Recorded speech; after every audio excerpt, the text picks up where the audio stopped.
नमस्कार.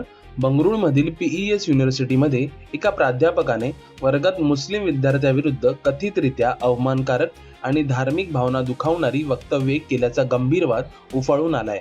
या घटनेमुळे विद्यार्थ्यांमध्ये आणि समाजात संतापाची लाट उसळली. ही घटना मंगळवारी घडली. अफान नावाच्या विद्यार्थ्याने वर्गातून थोडा वेळ बाहेर जाण्याची परवानगी मागितली होती. त्यावर प्राध्यापक डॉक्टर मुरलीधर देशपांडे यांनी संतापाने प्रतिक्रिया दिली आणि वर्गासमोर त्या विद्यार्थ्याला दहशतवादी असे संबोधल्याचा आरोप आहे. वर्गातील एका विद्यार्थ्याने हा संपूर्ण प्रकार मोबाईलमध्ये रेकॉर्ड केला असून तो व्हिडिओ सोशल मीडियावर मोठ्या प्रमाणात व्हायरल झाला आहे.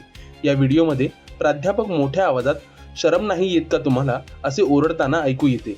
त्यानंतर "आज मी शांत राहण्याचा विचार केला होता" असे म्हणत ते पुन्हा संताप व्यक्त करतात.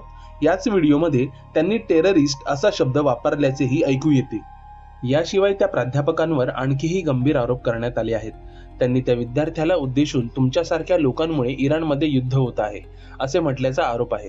तसेच "डोनाल्ड ट्रम्प येतील आणि तुला घेऊन जातील आणि तू नरकात जाशील" अशा अपमानास्पद टिप्पण्या केल्याचेही सांगितले जाते.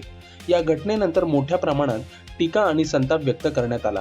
त्यानंतर विद्यापीठ प्रशासनाने संबंधित प्राध्यापकांना तात्काळ निलंबित केले आहे.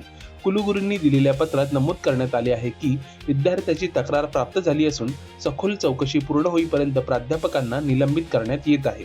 एका विद्यार्थ्याने गोपनीयतेच्या अटीवर सांगितले की ज्यांनी त्या घटनेत पीडित विद्यार्थ्याला समर्थन दिले त्या 3 विद्यार्थ्यांनाही वेगवेगळ्या कारणांवरून निलंबित करण्यात आले आहे. विद्यापीठाचे कुलगुरू म्हणाले की सर्व प्राध्यापकांना वर्गातील परिस्थिती हाताळण्यासाठी विशेष प्रशिक्षण दिले जाते. कधीकधी वर्गात शिस्तभंग होऊ शकतो आणि त्यावर काही जण अतिरेकी प्रतिक्रिया देऊ शकतात असे त्यांनी सांगितले. त्यांनी हेही स्पष्ट केले की संबंधित प्राध्यापक पूर्णवेळ कर्मचारी नसून अनेक वर्षांपासून ॲडजंट प्रोफेसर म्हणून कार्यरत आहेत. कुलगुरूंनी सांगितले की या घटनेचा व्हिडिओ समोर आला असला तरी संपूर्ण संदर्भ अजून स्पष्ट झालेला नाही. विद्यार्थ्यांशी आधी काय संभाषण झाले होते याची माहिती अद्याप पूर्णपणे उपलब्ध नाही. त्यामुळे त्यावर सध्या प्रतिक्रिया देणे योग्य नाही असे त्यांनी नमूद केले. तसेच अशा प्रकारची घटना संस्थेच्या इतिहासात यापूर्वी कधीही घडलेली नाही असेही त्यांनी अधोरेखित केले. या प्रकरणात आवश्यक ती सर्व शिस्तभंगाची कारवाई केली जाईल असे त्यांनी आश्वासन दिले. दरम्यान national students union of India या काँग्रेसच्या विद्यार्थी संघटनेने या प्रकरणात पोलिसात तक्रार दाखल केली आहे.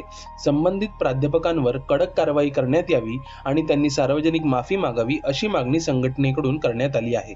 या घटनेमुळे शैक्षणिक संस्थांमधील वातावरण, शिक्षकांची जबाबदारी आणि विद्यार्थ्यांच्या सुरक्षिततेबाबत गंभीर प्रश्न उपस्थित झाले आहेत.